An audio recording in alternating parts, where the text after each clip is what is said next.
Alors, bonjour à tous. Euh, Vous allez excuser ma voix ce matin. Ça fait 3 jours environ que je suis vraiment sonné par la grippe là. Nul n'était le message, je devais pas être là.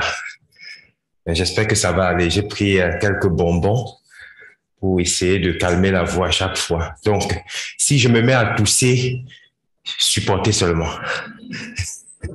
Je dis bonjour aussi à tous ceux qui sont sur Zoom. Nos frères, nos sœurs sur Zoom.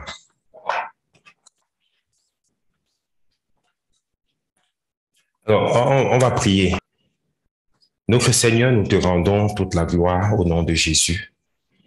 Maintenant que nous voulons aborder ce message qui porte sur le miracle, les miracles que tu as eu à faire, Seigneur, quand tu étais sur cette terre, nous te supplions que tu disposes nos cœurs à pouvoir voir dans ces miracles-là la vérité que tu as voulu nous communiquer. Au nom de Jésus, nous te prions de nous conduire. Aide-moi, Seigneur, à ne pas tousser pendant ce message. Au nom de Jésus. Amen. Alors, j'ai choisi commencer une série sur les miracles de Jésus.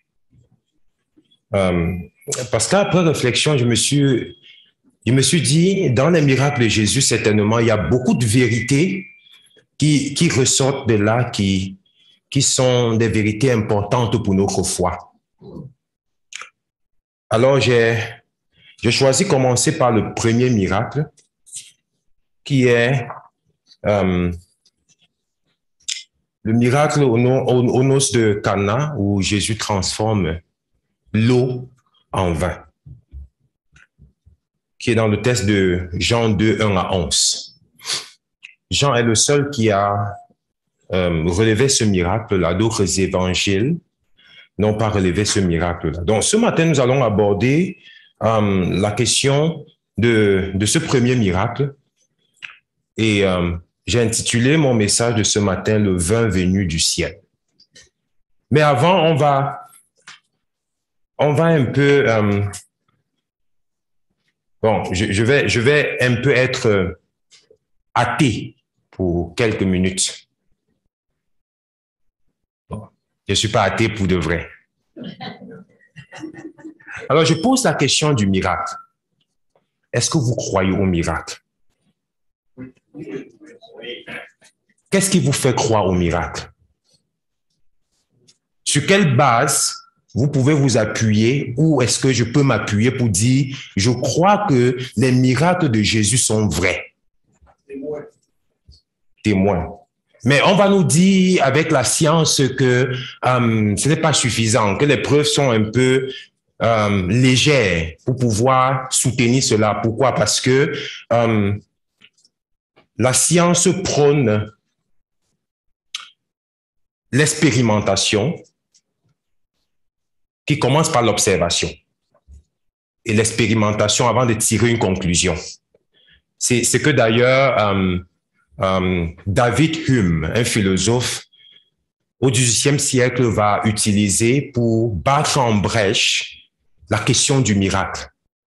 Il va dire c'est que le miracle, c'est, je vais dire ça en termes plus simples, c'est du n'importe quoi. Parce qu'on n'a pas de preuves scientifiques, parce qu'à cette époque-là, on parle de l'époque de la Renaissance, où certains groupes de philosophes, ce sont des personnes, des scientifiques, ont décidé, OK, ce qui va être considéré comme vrai sera ce qui sera passé par le crible de l'observation et de l'expérience. Ça veut dire que si on ne peut pas prouver que quelque chose de façon observable et expérimentale, c'est-à-dire que, en bref, de façon naturelle, qu'on peut analyser avec nos sens, on ne peut pas considérer cette chose-là comme vraie. Mais est-ce pour autant que le miracle n'est pas vrai? Et parmi ces philosophes, David Hume, qui était un athée, mais il y avait aussi Spinoza, le mathématicien aussi, qui s'est basé sur les travaux de Newton pour pouvoir dire que lui, par contre, il croyait au Nouveau Testament, à l'Ancien Testament, il était juif. Alors, pour lui, il disait, Dieu est un Dieu inchangeable. Alors, si Dieu est un Dieu inchangeable, ça veut dire que Dieu ne peut plus modifier la création qu'il a eu à faire. Parce que le miracle implique qu'il puisse modifier la création. C'est-à-dire, un événement, par exemple, comme la transformation de l'eau en vin, il y a une modification des lois de la nature pour qu'on puisse y arriver. Donc, Dieu, étant un Dieu inchangeable, ne pouvait plus faire cela. Alors, ça, c'est ce que les philosophes disent et c'est ce que le monde contemporain dans lequel nous vivons prône. Tant que quelque chose n'est pas basé sur des évidences empiriques, c'est-à-dire sur des évidences expérimentales, on ne peut pas considérer cela comme vrai. Mais en tant que croyant, moi, je crois que le miracle est vrai, que le miracle de Jésus est vrai. Je me base sur des éléments, comme Gilles a dit, il a dit des témoins, oui. Mais il y en a encore d'autres qu'on verra ensemble, qui me donnent de voir, et principalement les témoins.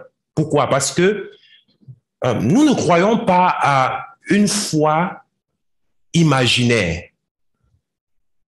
Bon, le début de mon message est un peu apologétique, mais je vais arriver, on va entrer dans du terre à terre tout à l'heure. C'est juste pour peindre ce qu'on pense à l'extérieur. Et c'est important de voir un peu, de comprendre un peu ça parce que nous avons cru à une foi orthodoxe, dans le sens où on nous a parlé du Seigneur, on n'a pas cherché à poser des questions et on a cru. Oui, c'est bon. Mais aujourd'hui, on a transformé des personnes, on a transformé nos enfants à cette pensée rationaliste-là. Donc, il faudrait qu'on soit aussi capable de dire, OK, voici des évidences sur lesquelles nous nous basons pour croire que ce que nous disons est vrai. Donc, comme je disais tantôt, la foi chrétienne est une foi basée sur des évidences. Je l'ai parlé de historique. Nous ne croyons pas à une fable. On a une traçabilité historique avec des preuves, même si la science, bien que je la respecte, m'ayant un peu frotté à la science, je la respecte, n'arrive pas à accepter, même s'ils savent que la vérité historique est une vérité considérable, qu'on peut considérer cette vérité-là, parce qu'elle est vraie, il y a des preuves. Qu'est-ce qui me fait dire que Napoléon a existé? C'est parce qu'il y a des livres d'histoire qui le racontent. Il y a eu des témoins. Alors, pareil pour la parole de Dieu, nous avons des témoins oculaires qui nous ont transmis cette foi-là dont nous croyons. Alors, je vais lire Luc 1, 1 à 3. Plusieurs ayant entrepris de composer un récit des événements qui se sont accomplis parmi nous, suivant ce que nous ont transmis ceux qui ont été des témoins oculaires dès le commencement et sont devenus des ministres de la parole.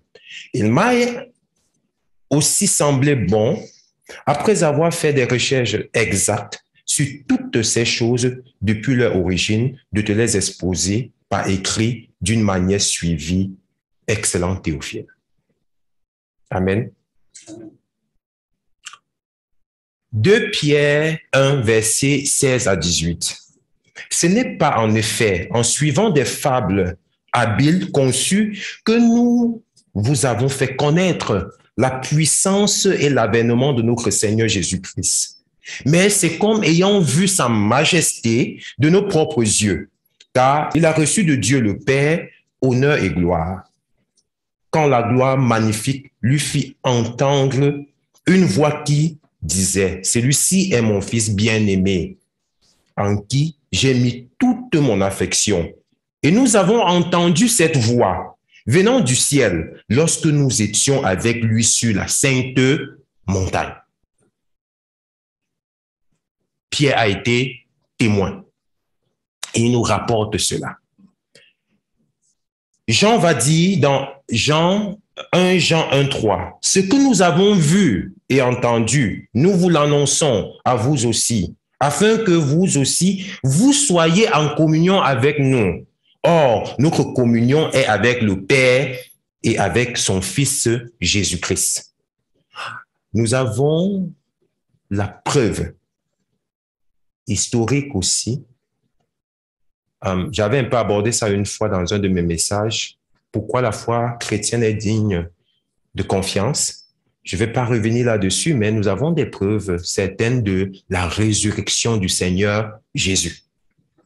Alors, si Christ, mort, a pu ressusciter, c'est une preuve, en plus des preuves historiques que nous avons énumérées, qu'on peut tracer, c'est une preuve assez certaine de croire au miracle de Jésus. Il n'y a pas plus grand miracle que la résurrection de Jésus-Christ. Et c'est incontestable. Alors, sur cette base, donc, oui, je crois au miracle. Et je vais commencer avec le premier miracle, le vin venu du ciel. J'aimerais que nous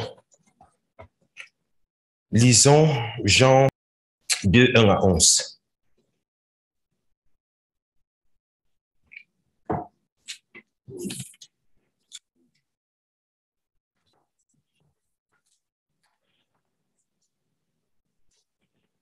Or, le troisième jour, il y eut des noces à Cana, en Galilée. La mère de Jésus était là. Jésus fut aussi invité aux noces avec ses disciples. Comme le vin venait à manquer, la mère de Jésus lui dit, « Ils n'ont plus de vin. » Jésus lui dit, « Que veux-tu, femme?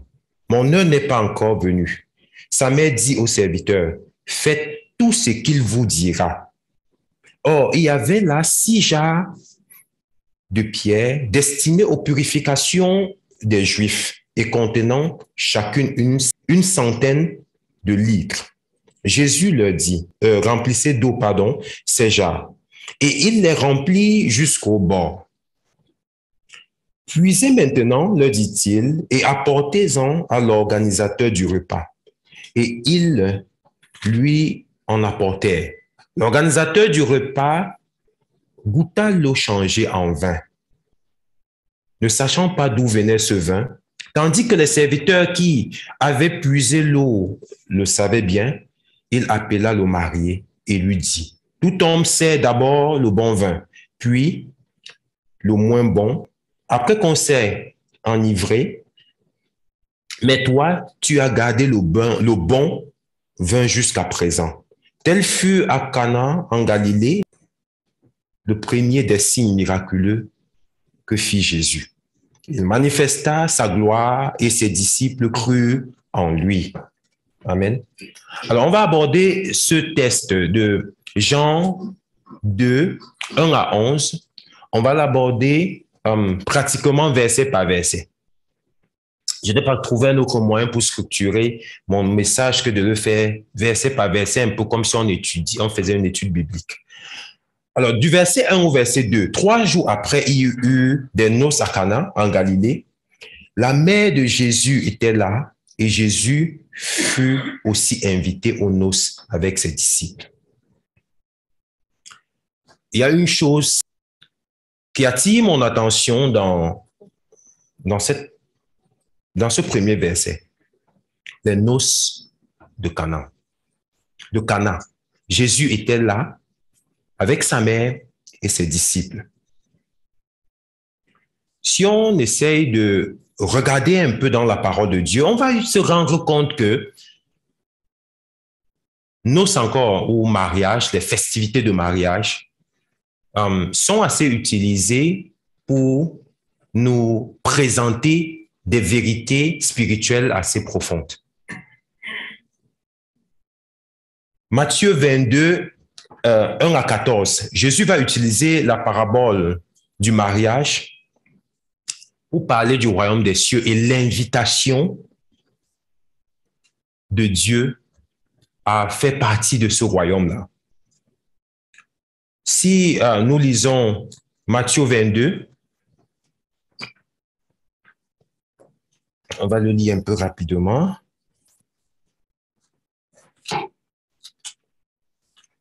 « 1 à 14. Jésus prit la parole et leur parla de nouveau en parabole. Il dit, le royaume des cieux ressemble à un roi qui fit des noces pour son fils. Il envoya ses serviteurs appeler ceux qui étaient invités aux noces, mais ils ne voulurent pas venir. Il envoya encore d'autres serviteurs avec des ordres. Dites aux invités, j'ai préparé mon festin. Mes bœufs, mes bêtes grasses sont tués. Tout est prêt. Venez aux noces.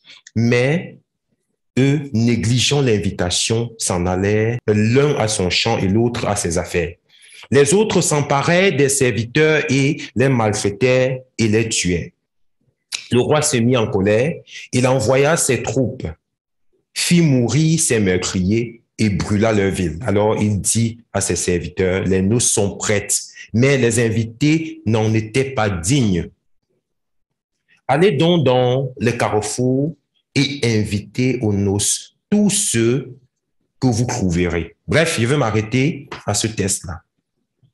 Donc, les noces, la festivité du mariage est utilisée pour nous présenter le royaume des cieux et l'invitation aussi du Seigneur à faire partie de son royaume. Et cette invitation-là, quand on parcourt la Bible dans sa globalité, on se rend compte que cette invitation s'est faite depuis des époques et a trouvé quand je dis depuis des époques, avec plusieurs alliances, et a trouvé son accomplissement en Jésus-Christ, notre Seigneur.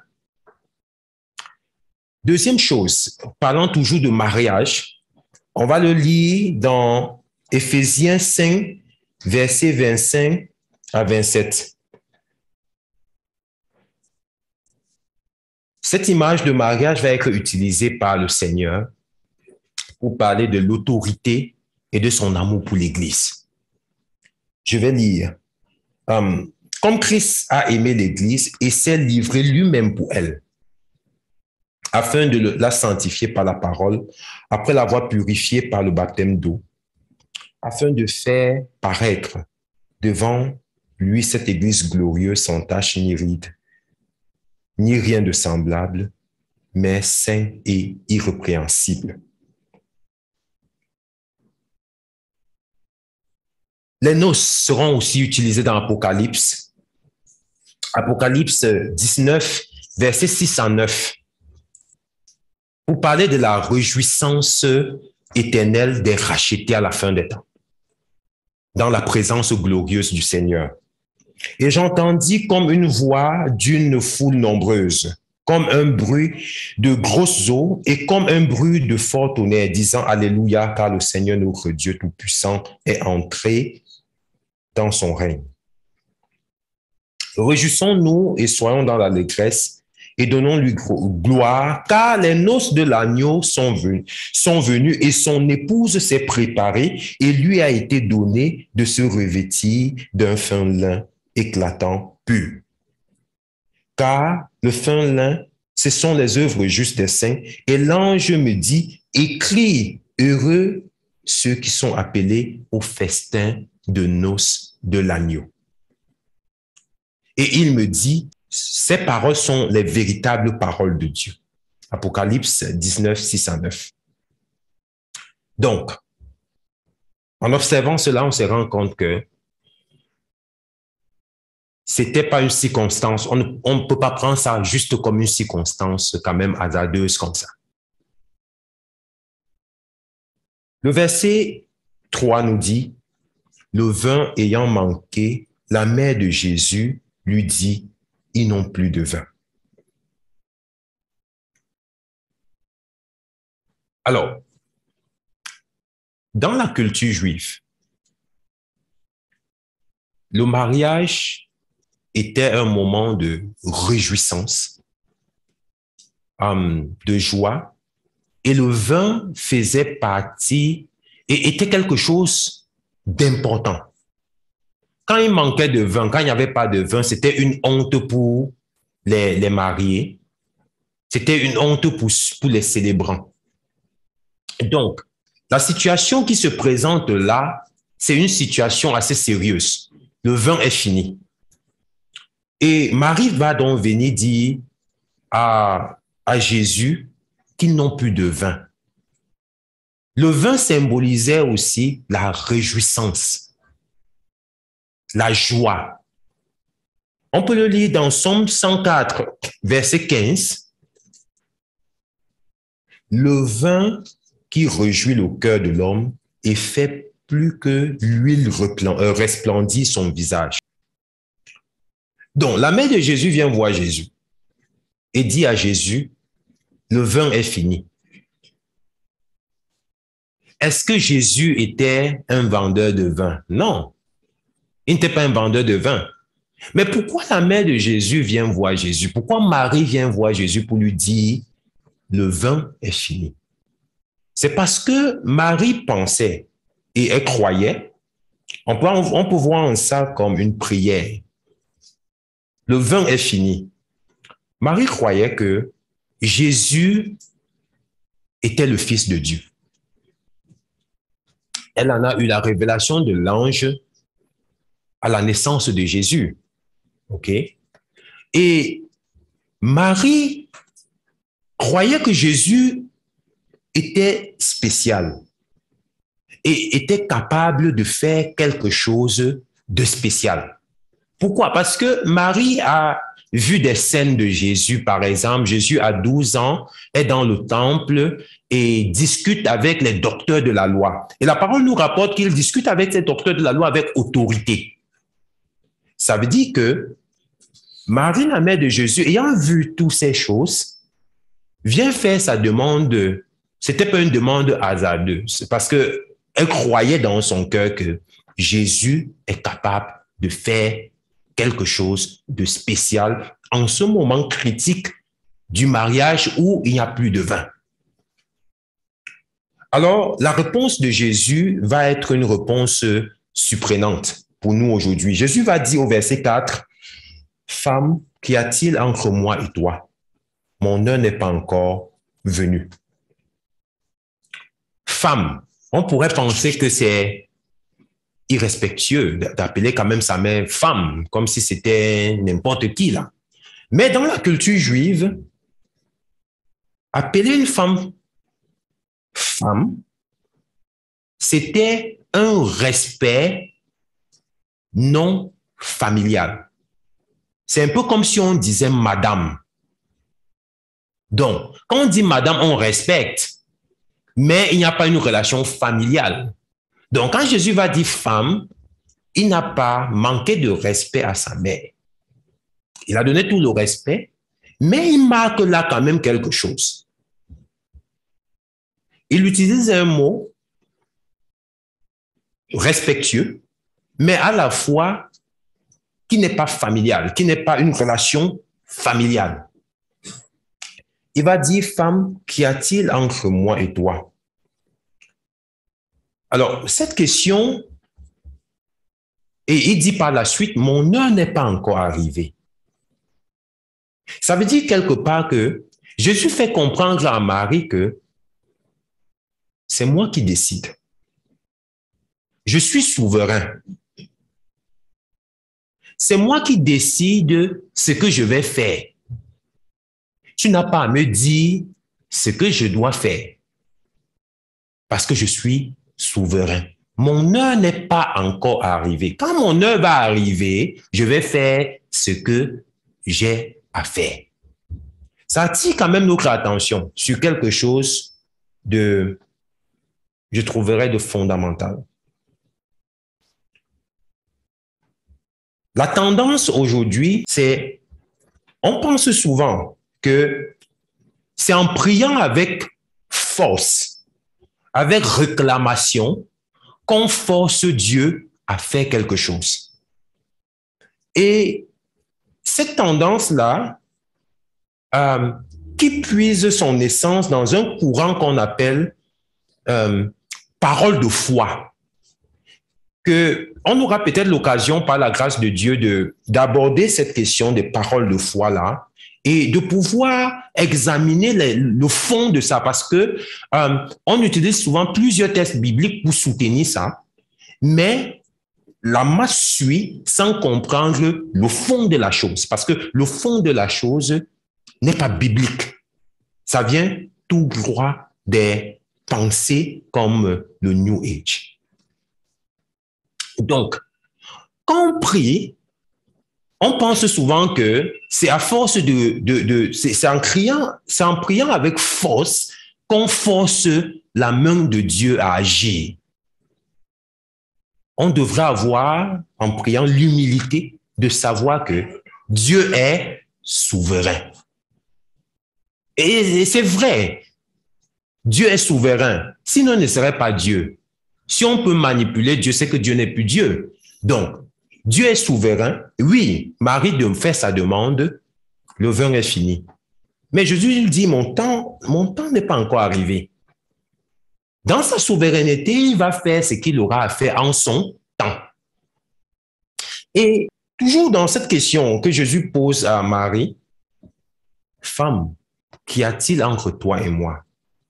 C'était sa mère en tant qu'humain. Mais Jésus va lui dire, femme, qu'y a-t-il entre toi et moi? Une distance, madame, avec respect. Ça donne simplement à comprendre que Marie ne devait plus voir Jésus simplement comme son fils, mais comme son Dieu. Parce que là, c'est Dieu qui parlait là. Il ne régnait pas que c'était sa mère, mais il faisait comprendre que désormais, Jésus était Jésus avait commencé son ministère. Et ce ministère qui devait trouver son accomplissement à sa mort et sa résurrection. Marie ne devait plus voir Jésus comme son simple fils, mais là comme son Dieu. Il dit,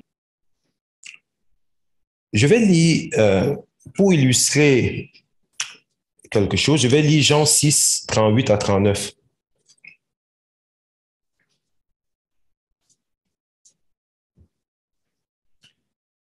Car je suis descendu du ciel pour faire non ma volonté, mais la volonté de celui qui m'a envoyé.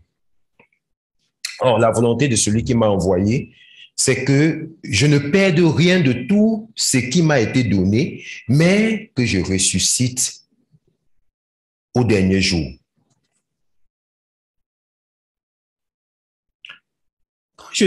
Quand Marie dit à Jésus, femme, qu'y a-t-il entre toi et moi? Jésus marquait là qu'en fait, c'est moi qui décide. Ce n'est pas à toi de me dire ce que je dois faire. Mais je suis là pour faire la volonté de mon Père. Et le miracle que Jésus va opérer, ça ancrait en droite ligne avec la volonté de son Père. On va continuer.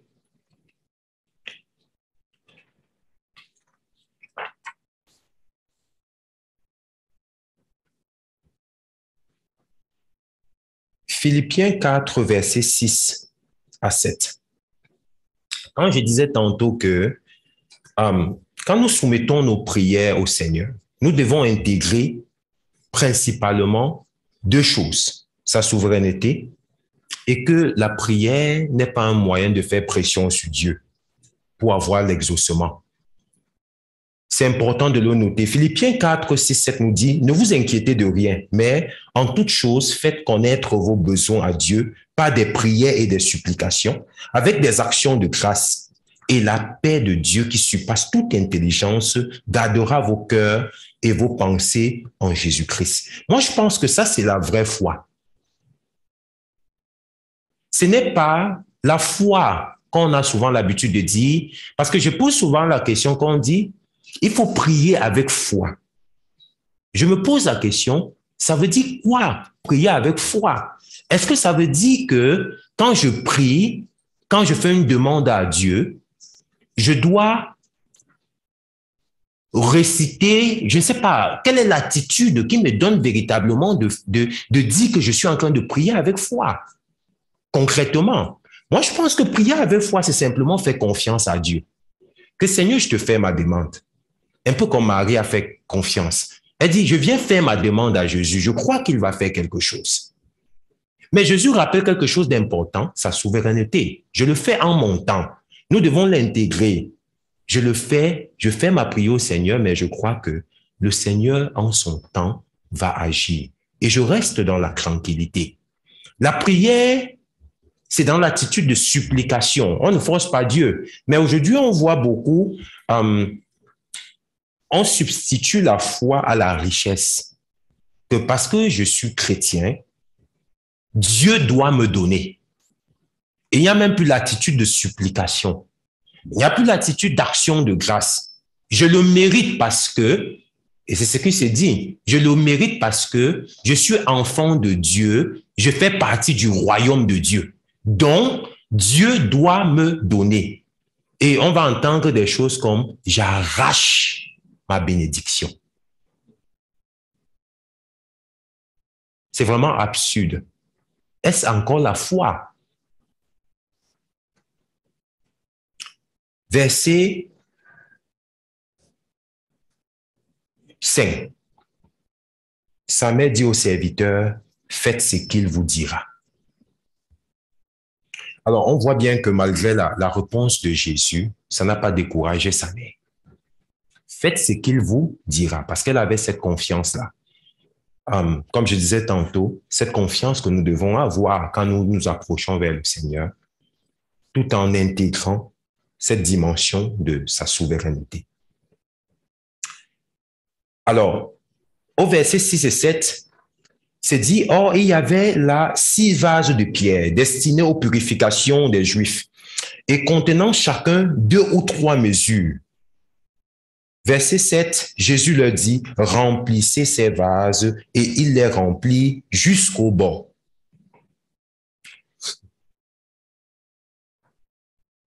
6 vases de pierre d'environ 2 à 3 mesures. Ça correspond à environ 20-30 gallons. Donc, si on le multiplie, on va se rendre compte que le total en litres, aujourd'hui on connaît plus les litres, pour moi je connais les litres, je ne connais pas les gallons. Donc, en litres, ça va faire environ 450 à 682 litres. Donc, c'était une grande quantité de vin. Bref, je vous l'ai dit, avant le vin, c'est une grande quantité d'eau. Et Jésus demande de remplir. Et les serviteurs ont rempli jusqu'au bord. Donc, c'était full plein. On ne peut pas dire qu'on a ajouté un autre liquide à l'intérieur parce que c'était rempli. Alors, quand ils finissent de remplir,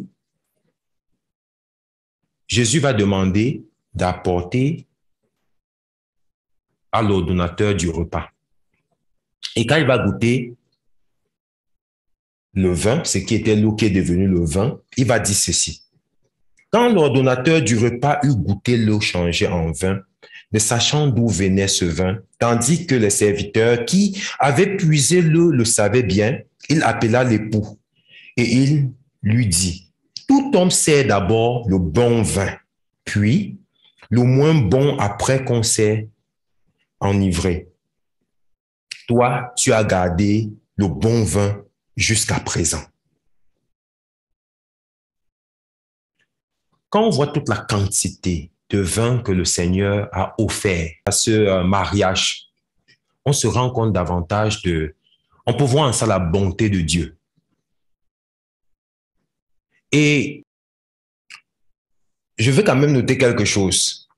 Il ne faut pas qu'on prenne ce test du bon vin et on pense qu'on peut boire jusqu'à s'enivrer. La Bible nous dit clairement que, je tenais quand même à préciser, la Bible nous dit dans Éphésiens 5, versets 17 à 18, ne vous enivrez pas de vin. Oui, le vin réjouit le cœur, mais il ne faut pas s'enivrer. Ne vous enivrez pas de vin, c'est de la débauche. Soyez au contraire remplis de l'esprit. Alors, qu'est-ce qu'on peut donc voir dans ce miracle de transformation de vin? Le vin provient du raisin fermenté. Mais Jésus transforme l'eau, qui n'a rien à y voir avec le raisin, en vin. Ça veut dire que il vient de poser un acte de création. C'est de la création. Il crée le vin à partir, je vais dire, de rien qui permet de pouvoir créer le vin. Parce que l'essence même du vin, la chimie même du vin, c'est le raisin. Ça veut dire que Jésus vient de démontrer à suffisance là à ses disciples qu'en fait, je suis Dieu. Je suis celui qui a créé toutes choses. La preuve, je crée le vin à partir de l'eau. Je transforme l'eau en vin. Je suis le créateur. On va lire dans Jean 1 que nous connaissons très bien, versets 1 à 3. Au commencement était la parole, et la parole était avec Dieu, et la parole était Dieu. Elle était au commencement avec Dieu. Toutes choses ont été faites par elle, et rien de ce qui a été fait n'a été fait sans elle. Jésus venait de le démontrer encore, de faire voir cette merveille à ses disciples. La transformation de l'eau en vin nous donne une image de la mission même rédemptrice du Seigneur Jésus. Il transforme un cœur de pierre en cœur de chair, c'est-à-dire en un être nouveau.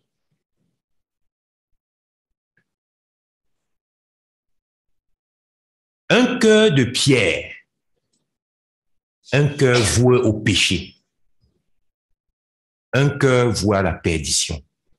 Il n'y a que Christ capable de transformer ce cœur-là par le Saint-Esprit à un cœur nouveau, un cœur qui a une vie éternelle ou encore une relation parfaite avec le Seigneur. La vraie réjouissance, la vraie joie, comme on dit, le vin était symbole de joie. Il n'y a que Christ qui est capable de transformer quelqu'un perdu, sans espoir, désespéré, en quelqu'un né de nouveau, ayant une communion réelle avec le Seigneur, ayant une véritable joie. Et disant cela, je vais m'arrêter un peu ici pour dire que si quelqu'un m'écoute, que ce soit ici ou sur Zoom ou plus tard sur Internet, qui n'a pas encore fait ce choix-là, de se laisser transformer, de se laisser pardonner par le Seigneur, qui pense que il est tellement pécheur que Dieu ne peut pas l'accueillir dans ses bras.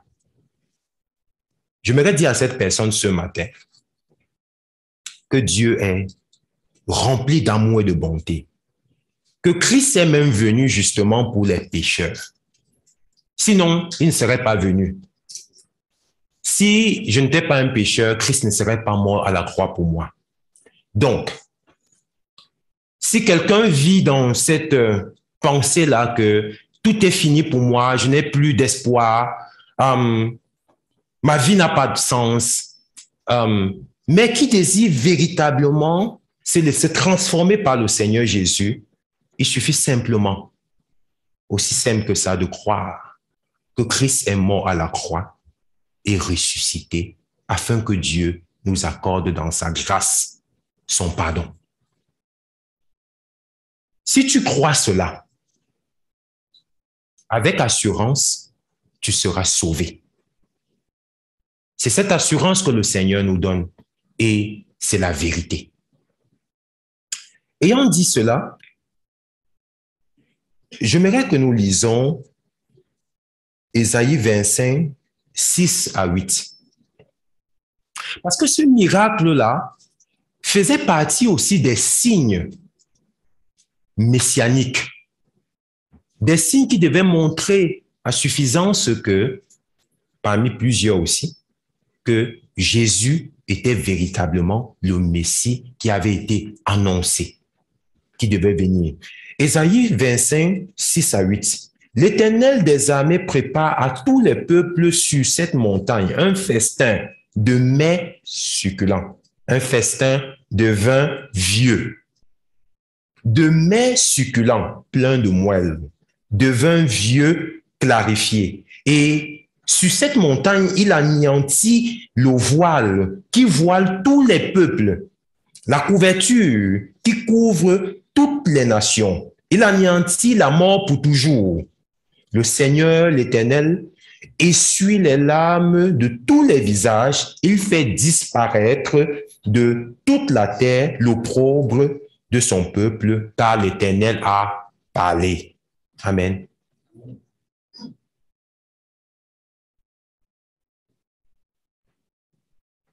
Alors, ce vin venu du ciel, comme je disais tantôt au début de mon message, est dans ce symbole-là, cette image de ce miracle, de la réjouissance éternelle.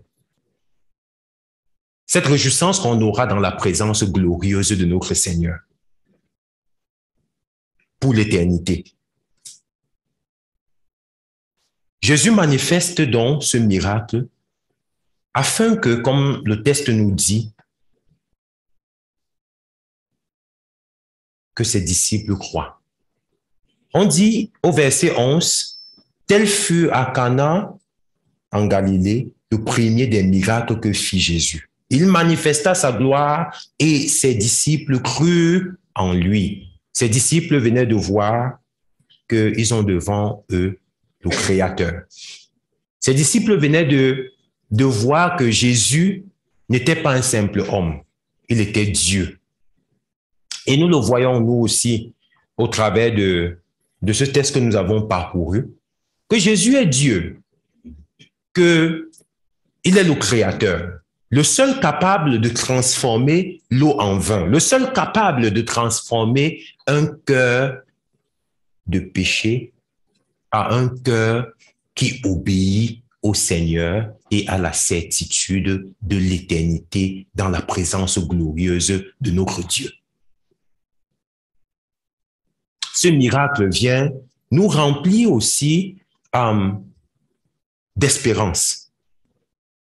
La signification du vin, le vin réjouit le cœur, comme nous avons lu dans le psaume, nous donne de réaliser que ce vin qui venait du ciel là peut être cette image aussi glorieuse de la réjouissance éternelle que j'aimerais que nous lisons encore dans Apocalypse 19, 6 à 9.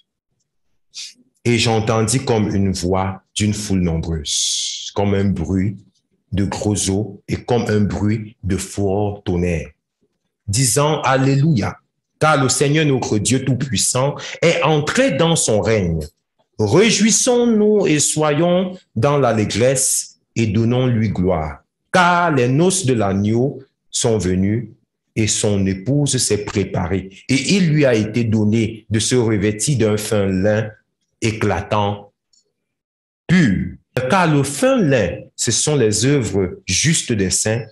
Et l'ange me dit, écrit, heureux ceux qui sont appelés au festin de noces de l'agneau. Il me dit, ces paroles sont les véritables paroles de Dieu. Amen.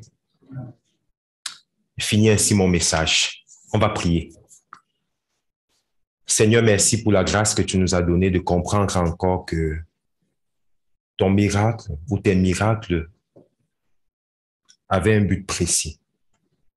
Tu nous as donné de réaliser au travers de ce miracle que tu es le Dieu créateur. Celui qui vient pour transformer, comme tu as transformé l'eau en vin, pour transformer un cœur pécheur à un cœur qui obéit à toi. Seigneur, toi qui viens pour sauver, pour donner la vie éternelle, la réjouissance éternelle, comme tu as donné ce vin en abondance, ce vin dans cette culture qui était symbole de réjouissance, tu viens encore nous donner cette réjouissance éternel. Tu nous donnes de voir cela au travers de ce miracle. Et nous te rendons toute la gloire. Remplis nos cœurs, Seigneur, chaque jour d'espérance, afin que nous puissions participer, Seigneur, à ce festin de l'agneau, cette noce de l'agneau. Merci, notre Dieu, pour ta grâce. Bénis chacun de nous au nom de Jésus. Amen.